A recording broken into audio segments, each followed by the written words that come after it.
జిల్లాలో నిన్న కాంగ్రెస్ నేత చిన్నారెడ్డిపై దాడి జరిగిన ఘటనపై వారు గవర్నర్కు ఫిర్యాదు చేశారు. బాధ్యులపై చర్యలు తీసుకోవాలని గవర్నర్ను కోరారు నేతలు. కూడా అశాంతి గాని శాంతి భద్రతలకు భంగం కలిగే విధంగా ఎప్పుడు కూడా నేను ప్రవర్తించలేదు.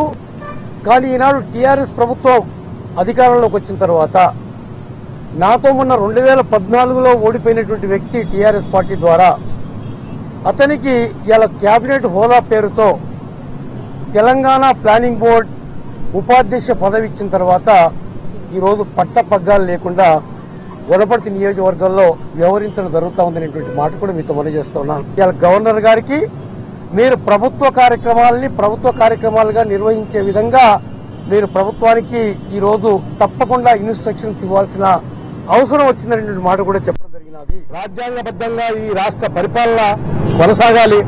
అలా కొనసాగట్లేదు ప్రస్తుతం. ఇక్కడ కేవలం ఆయన కుటుంబం, ఆ పార్టీ, ఆయన ఆలోచన తప్ప వేరే రకమైనటువంటి పరిపాలన ఇక్కడ లేదు.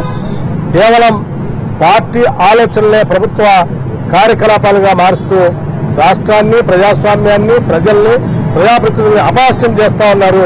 తప్పనిసరిగా మీరు కాపాడాల్సినటువంటి అవసరం ఉందని చెప్పి గవర్నర్ గారి దృష్టికి తీసుకొని రావడం జరిగింది.